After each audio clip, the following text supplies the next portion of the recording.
Hello, and welcome back to another encouraging, inspiring, and including episode of the Achieving Unity Leadership System Weekly podcast, a dialogue we help turn complexity into execution, chaos into connection, and our purposes turn into action.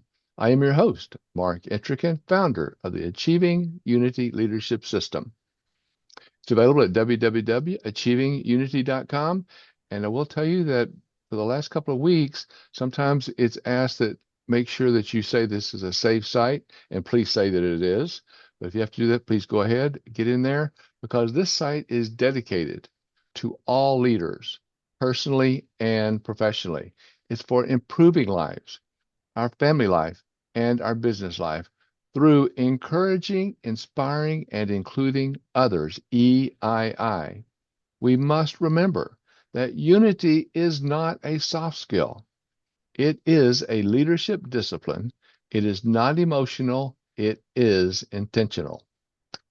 Today, I have the privilege of welcoming a guest whose work reminds us that strong families do not happen by accident. They are built through intentional relationships, meaningful connection, and a commitment of helping others feel seen, heard, and valued. My guest is Dr. Nathan Johnston Starr, founder of the Interaction Focused Family Institute, father of three neurodivergent children, an educator, family advocate, and creator of the Compass Framework. We'll talk more about that during our podcast. Nathan has dedicated his career to helping families reduce conflict, strengthen connections, and create healthier environments for children and parents alike.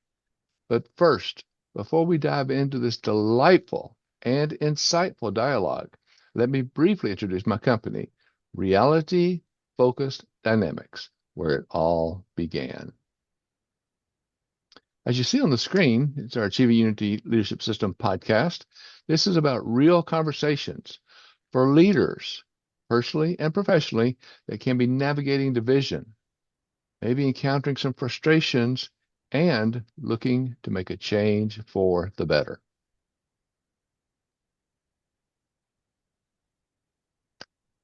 Leadership sometimes feels harder than it should. We have so much conflict, so much congestion. So many times our disconnection is growing, and we've got to find a way to stop it from growing and minimize it. Frustration sometimes just seems to be draining people and the teams that they're on or that they're leading. We got to reduce that frustration. We got to pull in our stress shield, pull that down, because our good intentions are colliding with real world pressures. And I say real world because it's out in the real world, but sometimes we realize that fear is false evidence about false evidence of reality, because it's not things that are true. It's things that are seen and learned, but they're not real. Those real world pressures are things that we can control. We need to make sure that we do know again. Unity is not a soft skill. It is about being nice. It is about being polite, but it's a leadership strategy that we use in our families and in our work at the corporations to help make this world better by using unity to grow forward. What do we mean by achieving unity? Well, it's an encouraging process without enabling dysfunction. Want to encourage others without leaving things out. Don't leave blanks in everything that we talk about. Let's be clear about what we talk about. We'll talk more about that in a few minutes. Talk about inspiring action without forcing agreement. How many times have you seen conversation where people are just, nodding their heads, sure, That is not inspiring action. We're just agreeing, even though we may not truly agree. We've got to be clear about what we're talking about.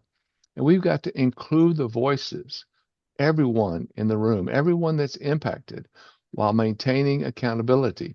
We just don't want to include somebody because we're nice.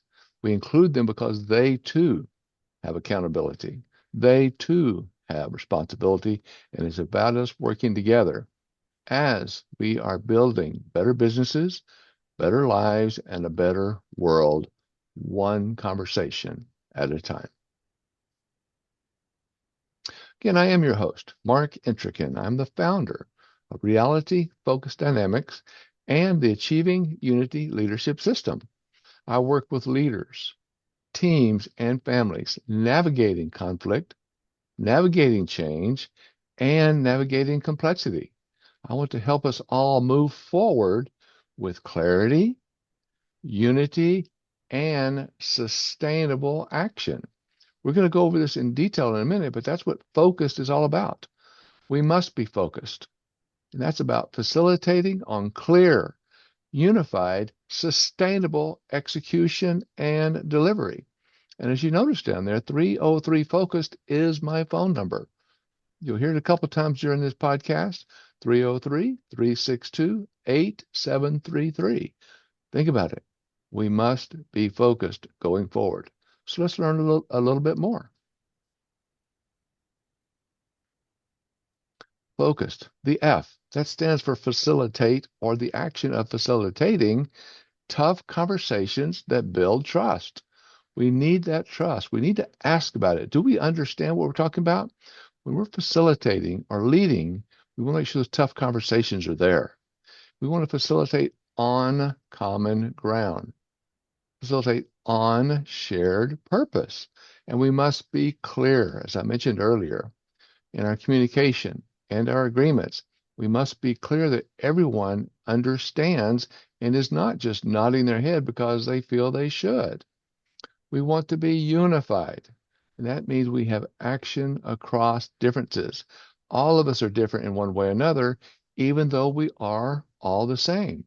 Our attitudes, our learning, our culture, they can all be different, but we've got to come across those differences and build together so we are sustainable. And sustainable is what it takes to build results that last, something that's ongoing, continuous process improvement.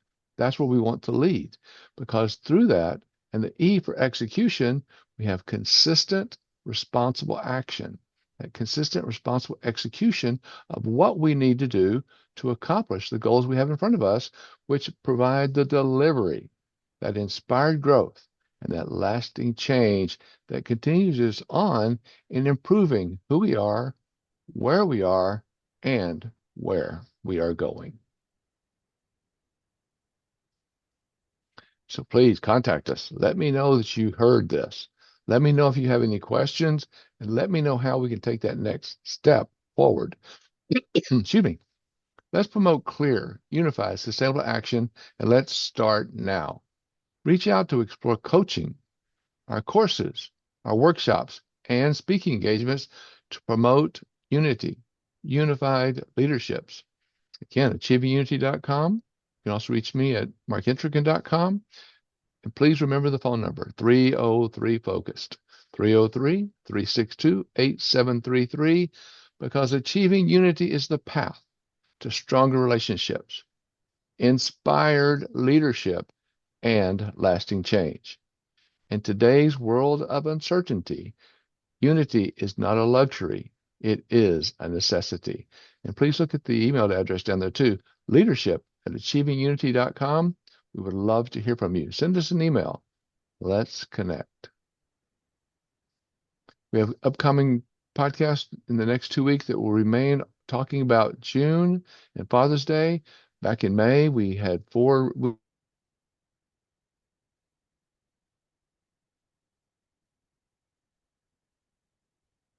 and men and Father's Day and men's mental health. Today we have a great podcast we're going to talk about in a few minutes. Next week, on June 17th, we have Mike Van Pelt, who talks about true man life coaching. It's what we all need, coaching. I have a coach. We all need help and support as we're making those decisions going forward. We do it in unity as a team. Then on June 24th, Tim Wade will be here and talk about the lion-hearted man. Strong heart, but truly able to work with people, work with relationships, partnerships, work at home, work at the office, and how we can all build better going forward. So again, put this on your calendar. We're here every week. Would love to be talking to you every time we are together and become part of our team going forward. Like those QR codes? Here's mine. Please get out your camera. Take a picture. Get this on your phone. Take a picture with your phone. Go out to the site.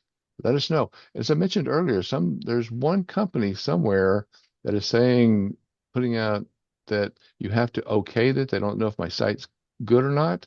Give it the okay. It is good. I stand behind it. But again, take a picture of the screen, go out to the site, look at what we have to offer, and let's keep in touch. And then for the excitement of today, look at that QR code on the left. Take a picture of this screen. Please get out your phone. Make sure and get in touch with Nathan. The QR code on the left, learn more about him, what he does, what he's here for, how he operates.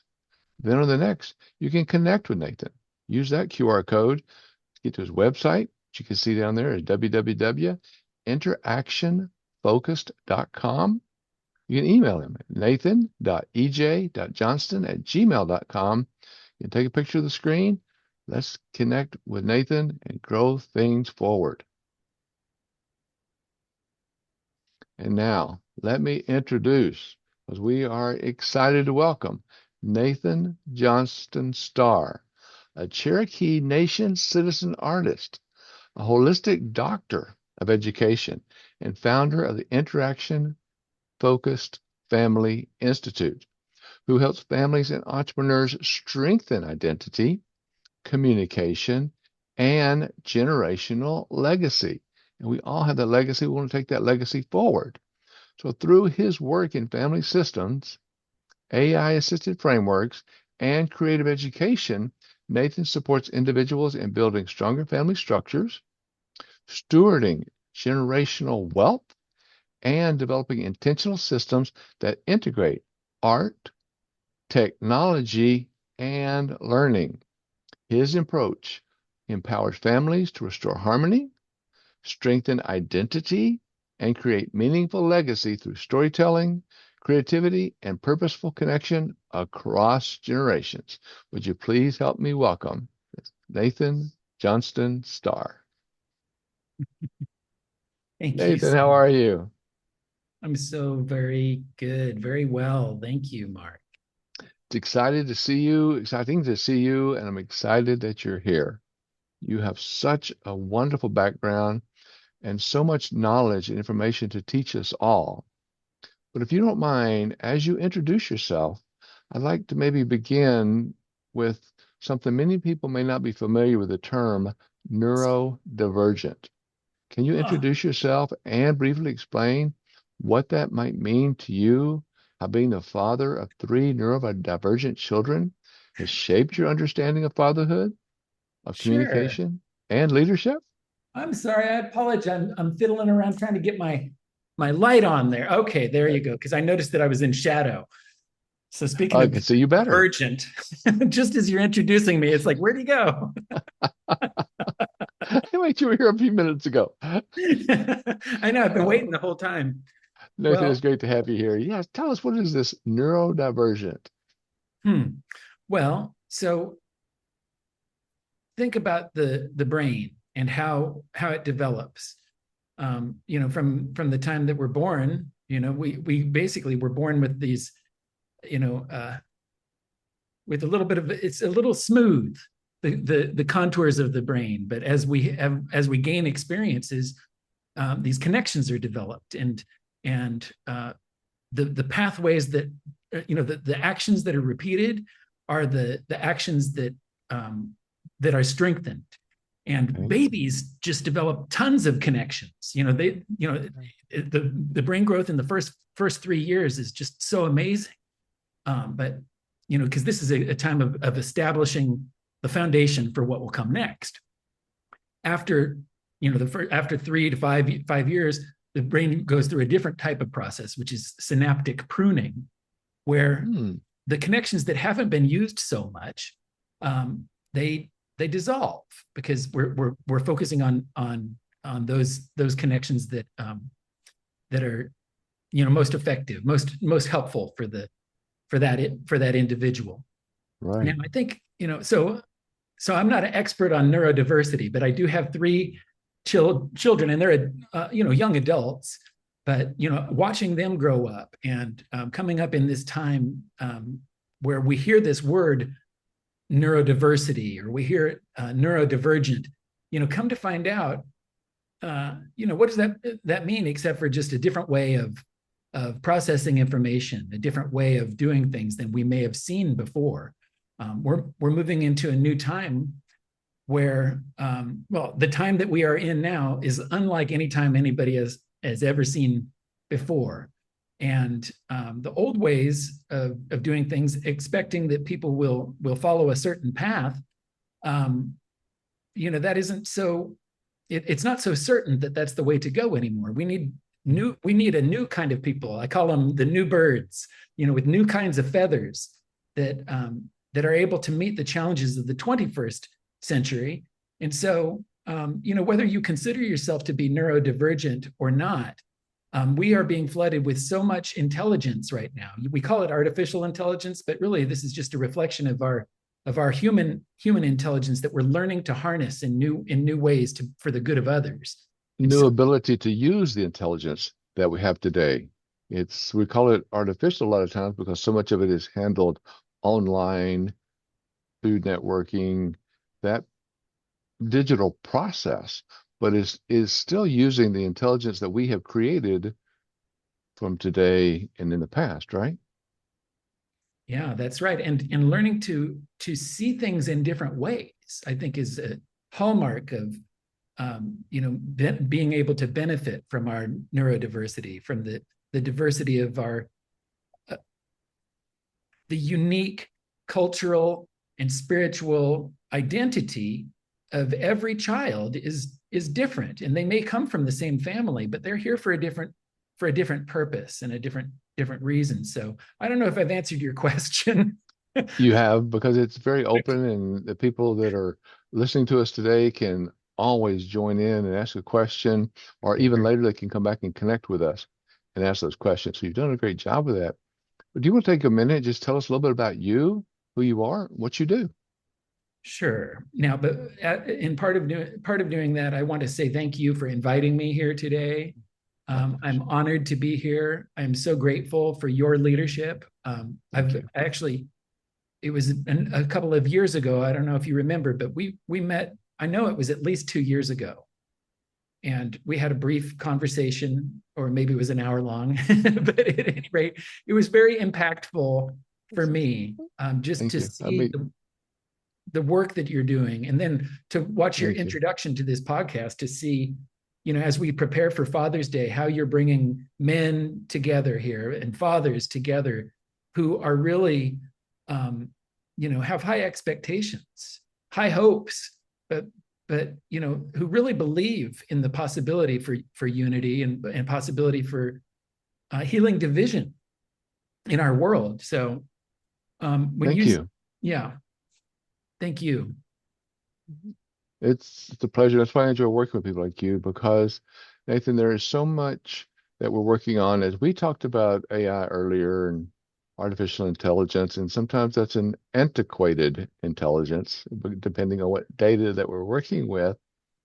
But one of the things that I also work on, and I think you touched on it a little bit in your explanation, because what we have learned and how we were taught in the past, there was an expected learning process. It was not open to diversity, because neuro being the brain, divergent being some of the division that we work with. So today we're having a little bit more of an opportunity to see things differently. And there's more than 2 + 2 = 4, because there's Mm. so many ways that our culture has taught us in the past that has also created many, many prejudices. Today we have that opportunity to divide and conquer. That divergent type attitude, we can learn a little bit differently, can't we? And then use that information better going forward? Yes. And I would add, or I do believe that that the technology we have available to us is the same technology that the ancients had, the Greeks, the Egyptians.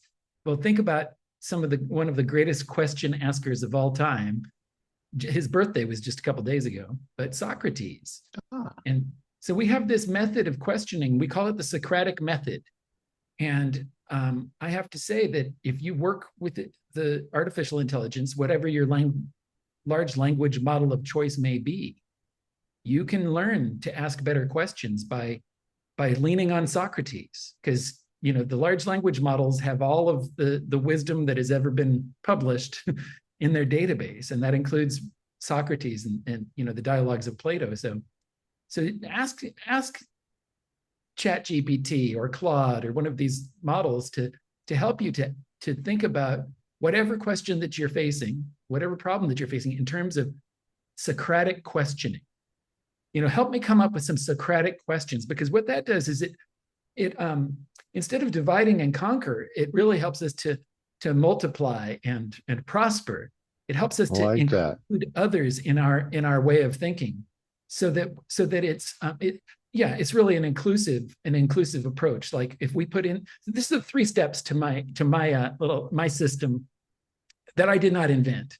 It's a learning story approach, and the educators in New Zealand have harnessed the power of this ancient storytelling technology to create.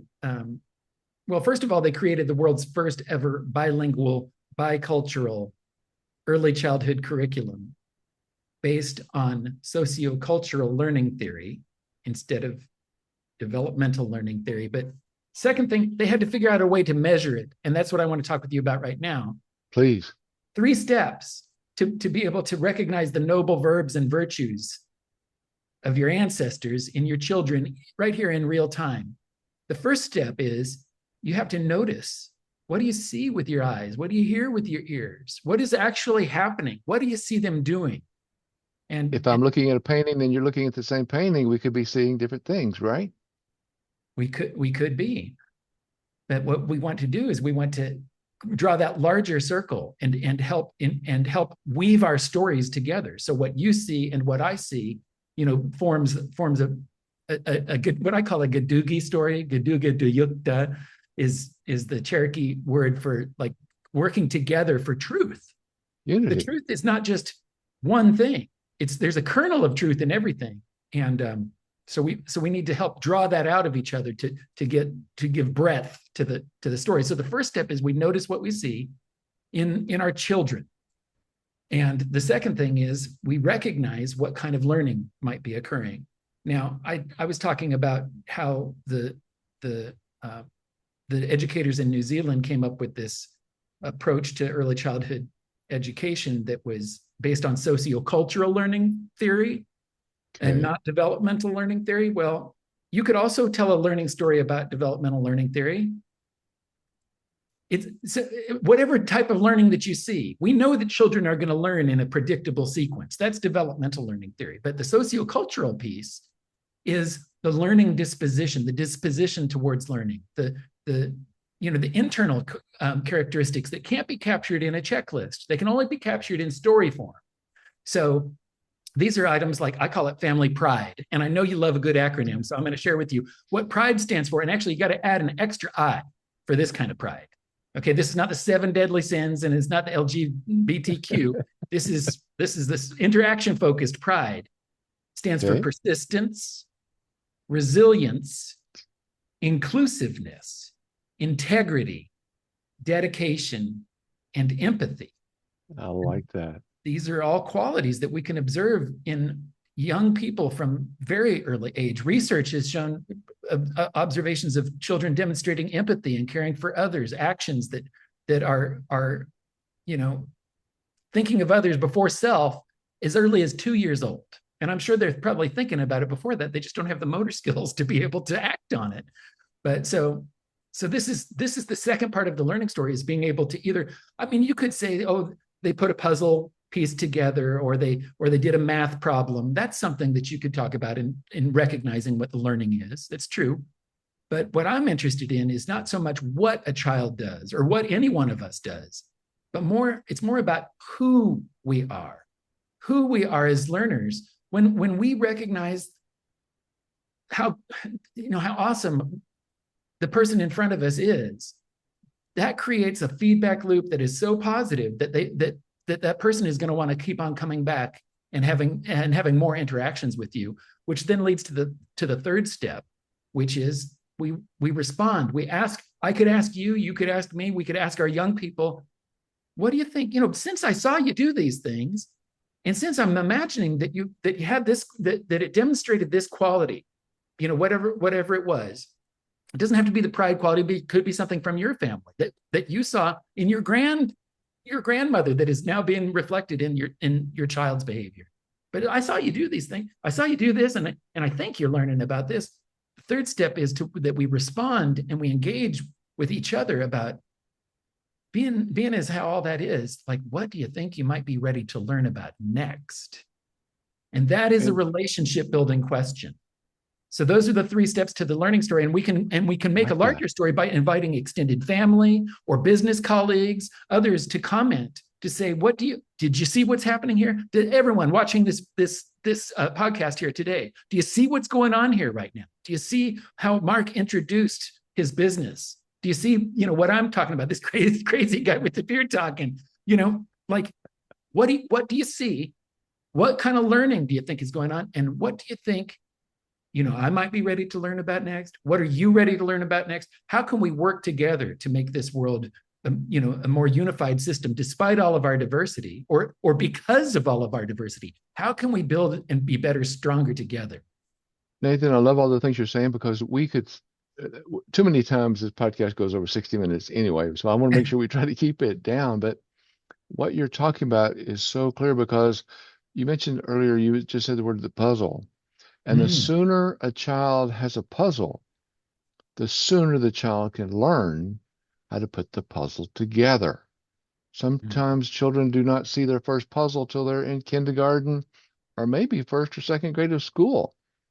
So for them to be ridiculed and to be prejudiced because they don't know how to put that puzzle together is so wrong, because they haven't seen it earlier. And I think, like you're saying, we are what we have learned. Because if we haven't learned it, how are we expected to use it or benefit from it? Yeah, so that's why, another part of, really, it's an iterative, the learning story approach is an iterative process.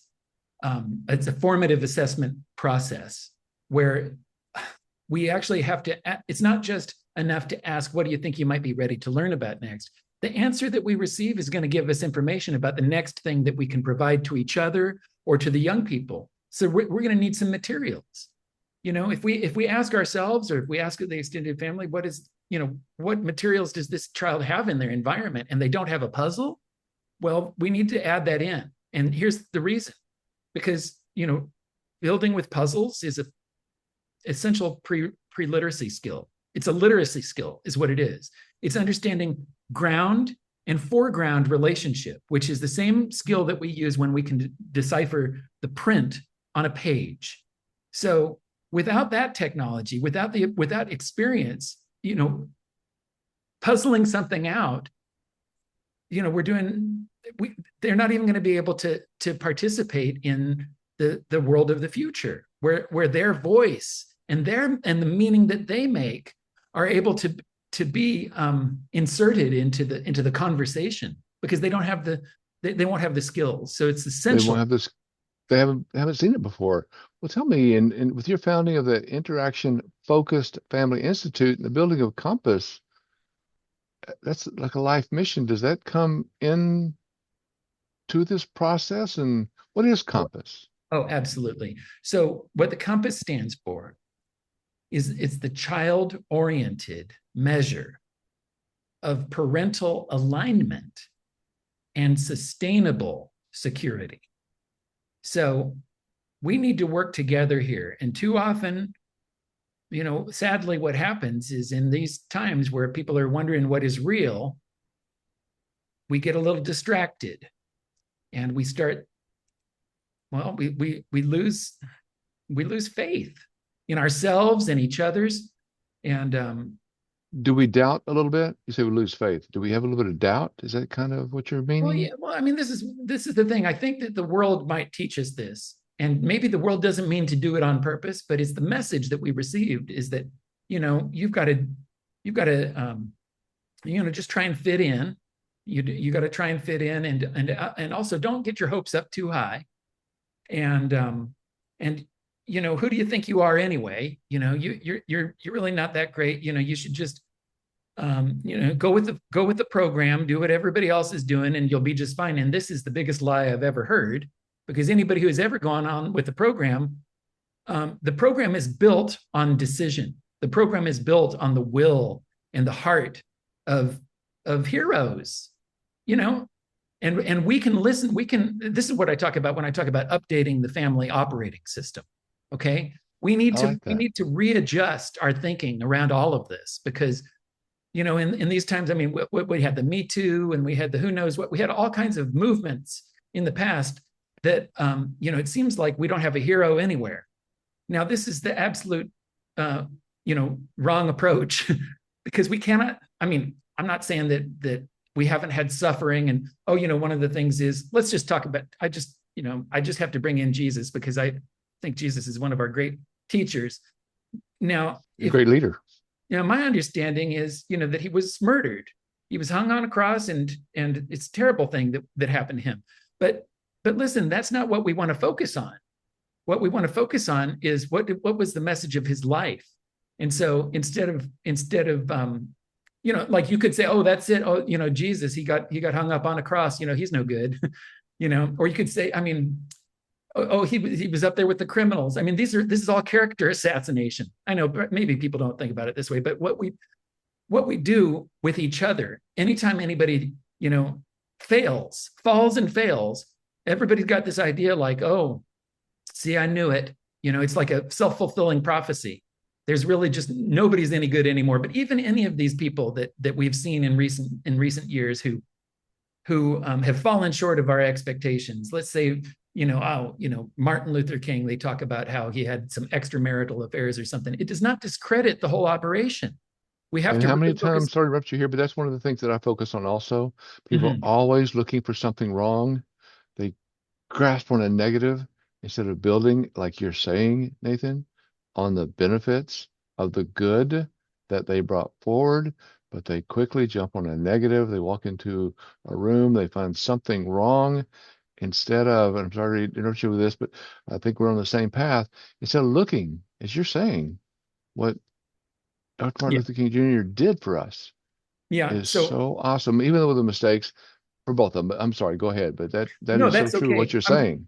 I'm mixing some things up here because you asked me about the compass, but the compass is really founded on another acronym, and I know you love acronyms. But I do.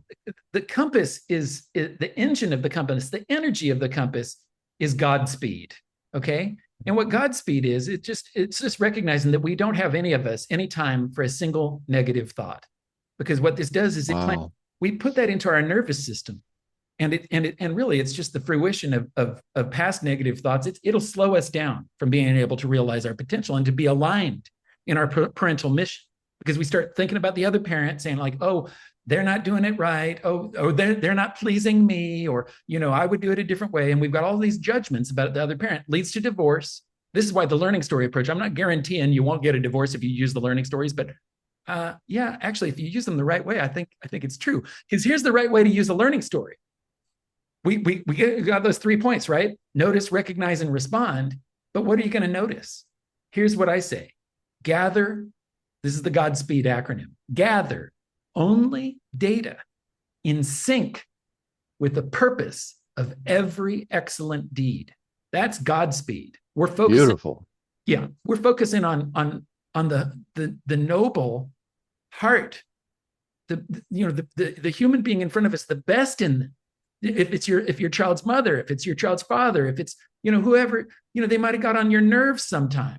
But listen, my son, favorite quote I ever had in the world. I think this is my favorite quote of all time. My middle son, Reese Sequoia, I was driving in the car one time, and these kids are in the back and they're poking each other in the eye, like, like the Three Stooges, only there's just two of them. And I'm like, oh my gosh, you kids are getting on my last nerve. I said, my son, when he's, I don't know how old he was, 4, 5, 6, but he gets really thoughtful and he says, well, God is the first nerve. Like the way he thinks. So, right. So that's what I'm Yes. saying. We just have to go Yes. back to the root. We got to go back to the root. And instead of, pointing out the faults in each other, we got to point out what's best and then grow and then build from there. And so the Yes. compass tool is an alignment tool. It helps guide us from where we are right now and whatever troubles that we're experiencing from the past, from the results of our past behavior or past karma or whatever it is. And it takes us from the point that we are right now, and it brings us to a future that is just goodness and light. It's peace and harmony. And these are the seeds that we can plant in our nervous system.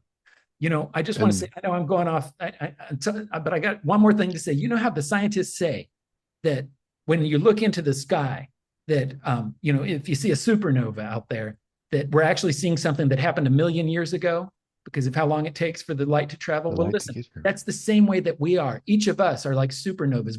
I'm looking at you right now. You're looking at me. Everyone's looking at each other. This has already happened. We are right now the effects of the past causes that we have put in motion. And if there's anything that you feel, anger, frustration, enmity, hatred, jealousy, all the negative. I mean, there is that pride I told you about. There's a continuum. There's a maladaptive side to that also. To each of those, and I can't remember them right now, but it's P to P, R to R. But what we can do is we can remove those. We don't have to do anything, actually. We just have to stop feeding the beast. This is old Cherokee proverb story as well. Look it up, everybody. It's called the two wolves. And what grows is the one that you feed. It's so beautiful. That's a great story too, right? Mm-hmm. Well, since you mentioned that, and I want to get into some fathers and men health in a minute, but let's just quickly, can you tell us a little bit about your Cherokee heritage and that lineage as a descendant of Nancy Ward? Well, sure. She was one of the most remarkable advocates for family, peace, and community in the U.S. history.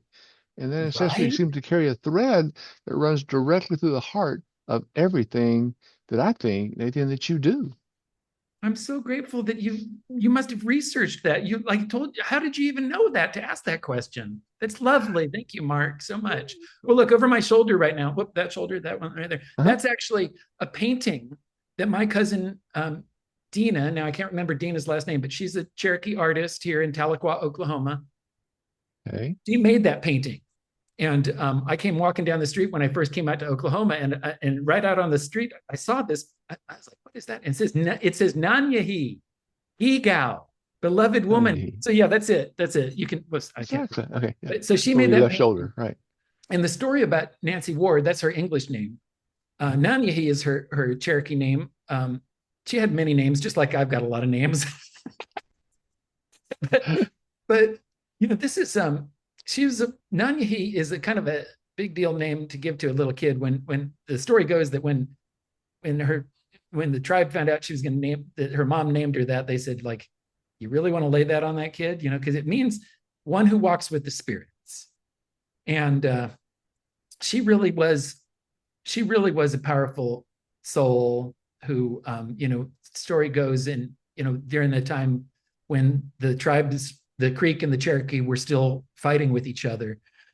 She was like, I don't know how it happened exactly, but she was like chewing the bullets that she gave to her husband, Kingfisher, to fight in the battle and to make them more deadly somehow. But he got shot, and he got, he died right there. And she got up on his horse and led the tribe to victory in that battle. It was the last battle against the Creeks when we were still fighting with each other.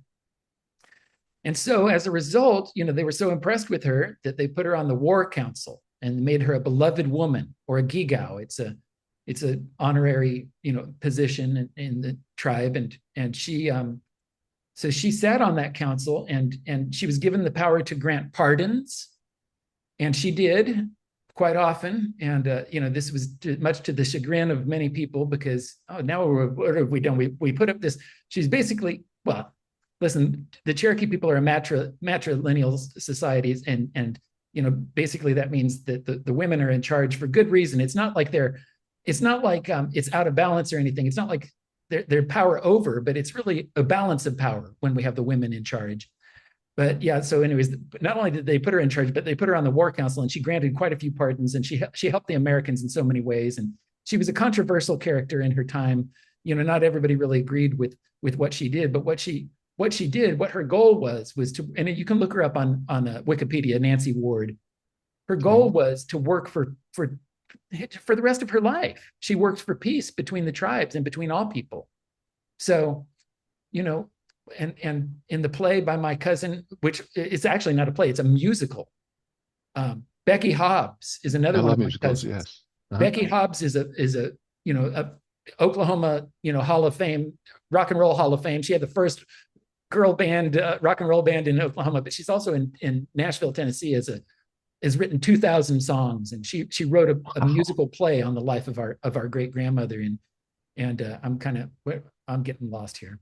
But there's so much to talk about. There is, but yeah, I come from her. The Cherokee family that started the United States, and it's so much there.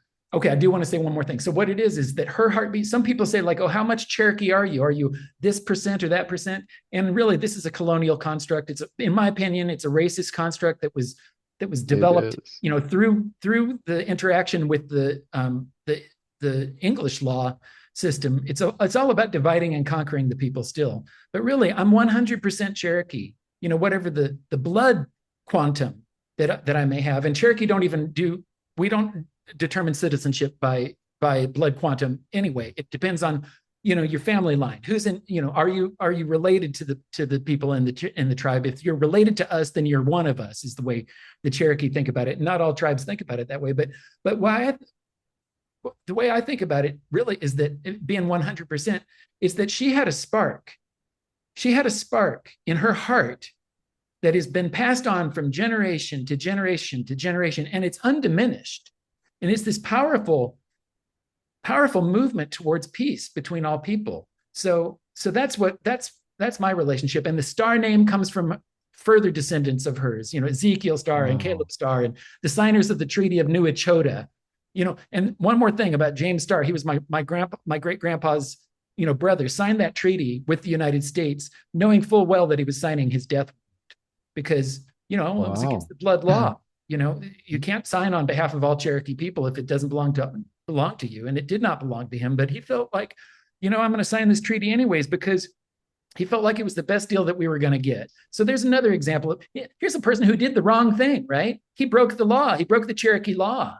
And yet he did it for the good of the Cherokee people. So he did pay for it with his life, but we get to all benefit from a life of courage well lived. So, and the good stories of the people back then that we don't hear enough about on that process, and that heritage, that legacy. And as we talk about that, sorry to interrupt you here, but we're going to jump subjects just a little bit, because if we talk about legacy and the month of June and Father's Day and men's health, how do you describe, a chance, a father's legacy to the men, like in your work? Because when most people hear the word legacy, they think of money or property or accomplishments. Yet it seems like what you mean when you're talking about the legacy, it is something far more personal and far more lasting than any of those things. Am I right? Well, you know what? I want to kind of reframe it just a little bit. Yes, you're right, but I wouldn't say it's far more. It's exactly that, and then some. How about that? I like that. Because when we think, these days there's like a lot of talk about, manifestation and, wealth mindset and this sort of thing. And somebody could say that it's a bunch of magical thinking, that, so if you're talking about, these, well, it's a little bit hard to get into all of this right now, but it's not just about positive affirmations. Okay. It's not just that if you want a thing, that if you say you want it enough or you pray to Santa Claus, that's what's going to come. It's something, but that doesn't mean that we are not made out of money, that every one of us doesn't have the power of creation. That's what it is. Money is energy. And we, each of us has an equal share of the world's resources as by virtue of our birth. Nobody is cut off. I know we've got the haves and the have-nots, but there's no reason really in reality that anybody should have less than anybody else. We all have an infinite potential and infinite wealth. And I'm not joking. There's math behind this. I like the way use that word reality, because that's another one of my domains, reality focused. That is so true. That's the reality of it. Right. So really we have knowledge that has been lost to the people. And it's not hidden, actually. It's still available. And that's part of what I teach. It's part of what I'm learning about. That's why I'm teaching about it, because I've been so fascinated to find out about it.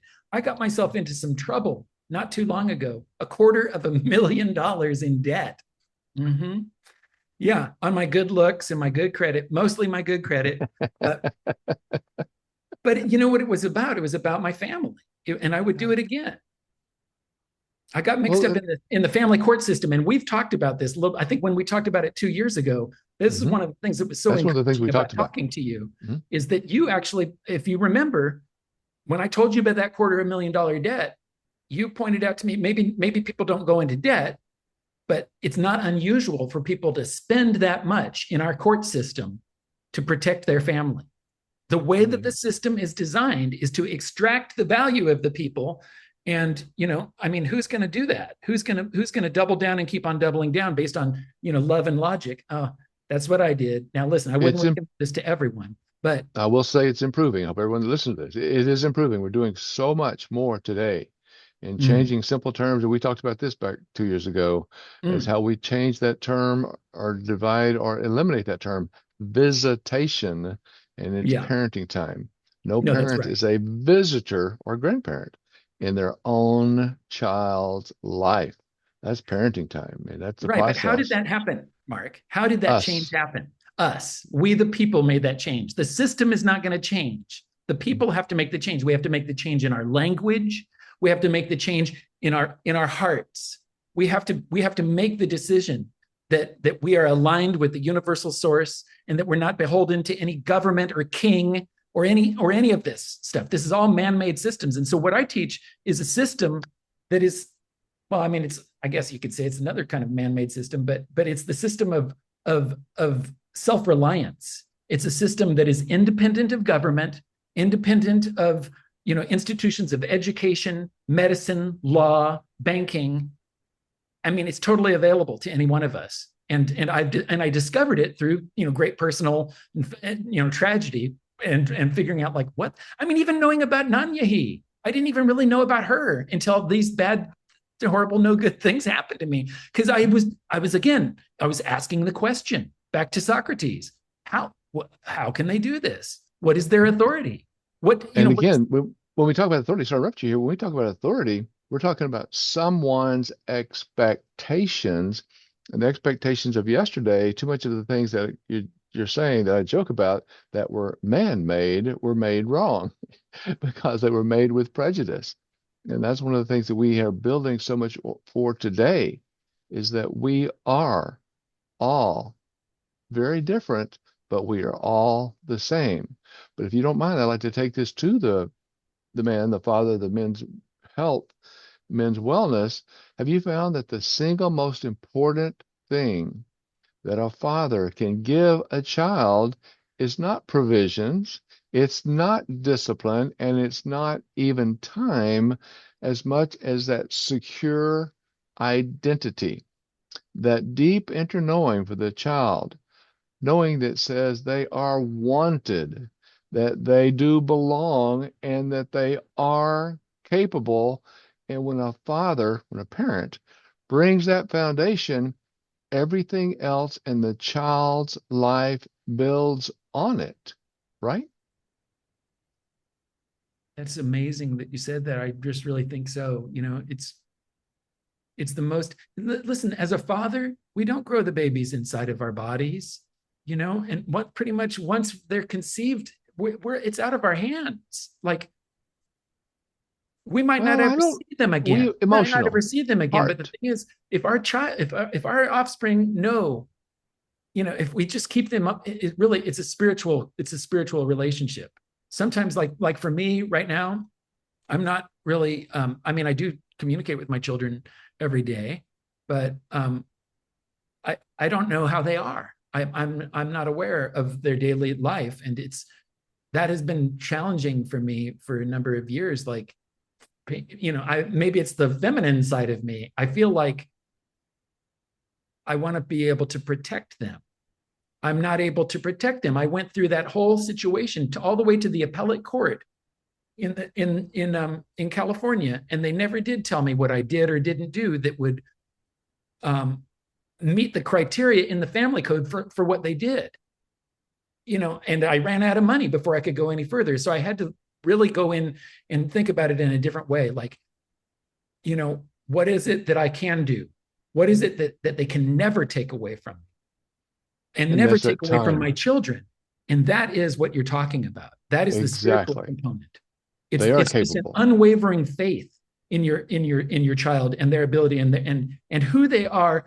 And you might not even know who they are. Going back to the neurodivergent point, you may see some people coming along who are like no people you've ever met before in your life. You don't have to understand what the young people are up against or what they're here to do. You just have to support them and say, I'm with you no matter what.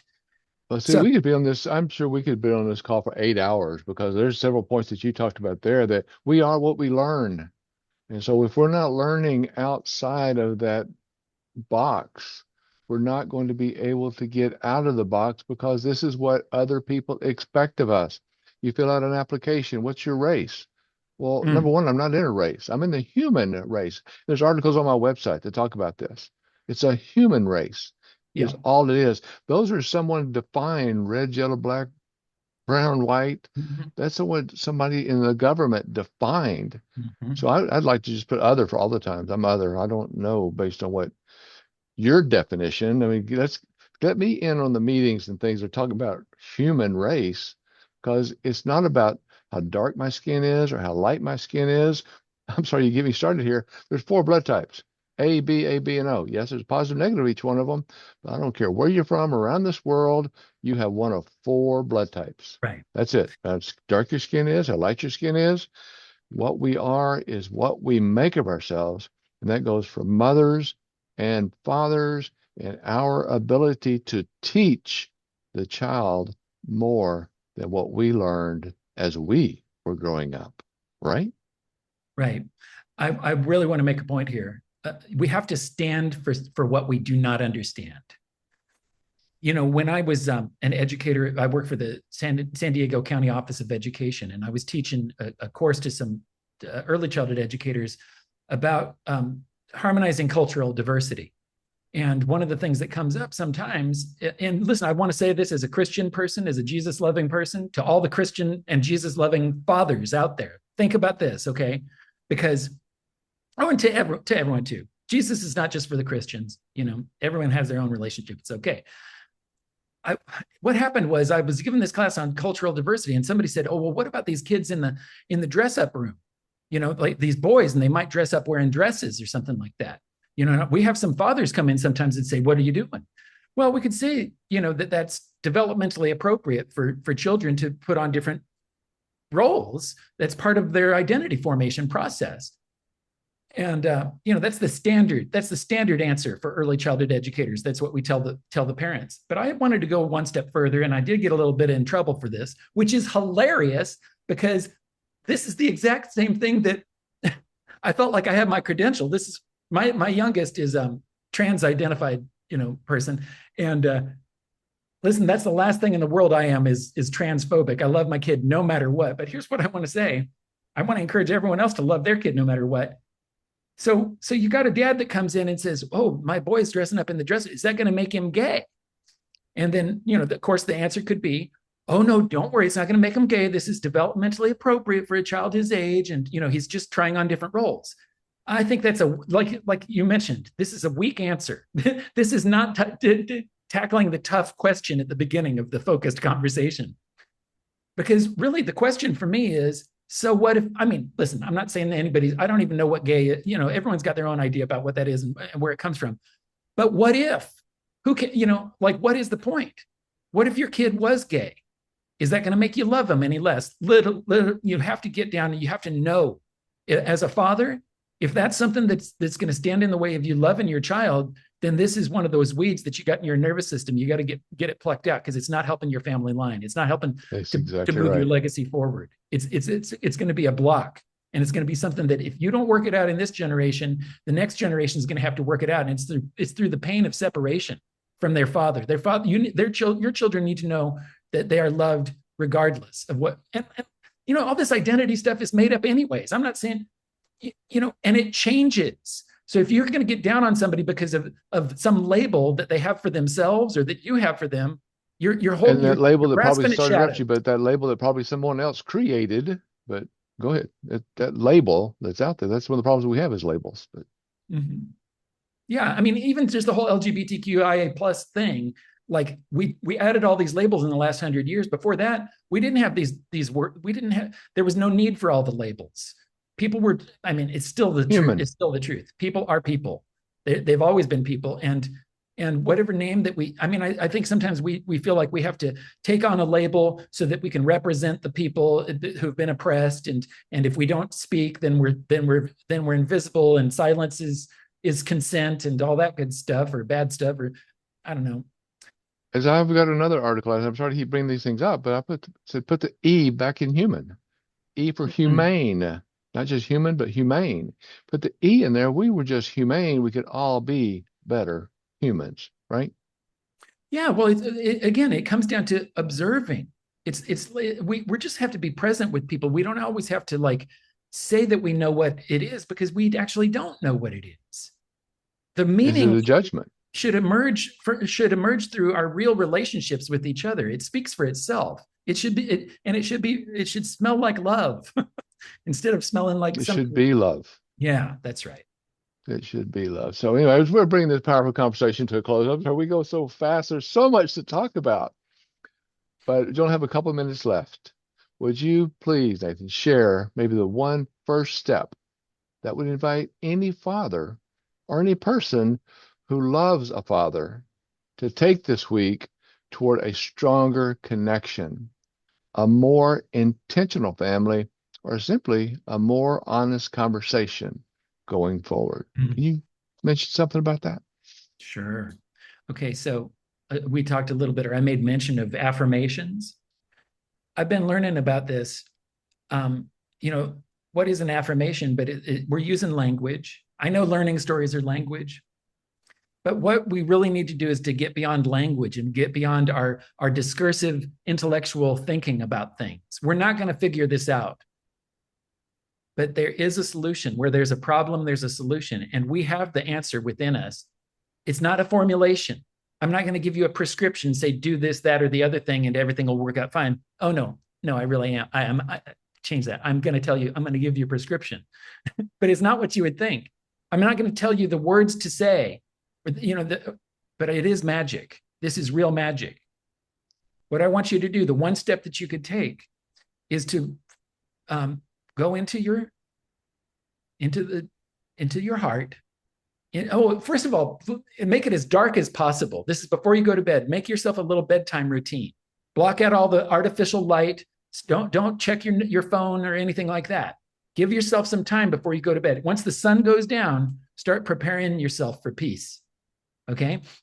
And then just you go into yourself, and maybe you might have a prayer but you don't even need words for this prayer. Okay? I want you to rehearse what it feels like in your body. Just imagine, use your imagination. That feeling state when your children have everything that you need, and your family is, realizing how awesome they are for generations to come. Like, what does that feel like in your body, in your nervous system? Like, just think about that joy, that peace, that can be there. And I said, think about it. Again, don't think. This is not a thinking thing. This This is an imagination. This is beyond words. This is a rehearsing the feeling state of the dream realized, because the dream is realized right now. We're right in the middle of all time. And you just got to Yes. tap into that universal current and know Tap into it. that. Yeah. So that's it. All right. That's all I would do.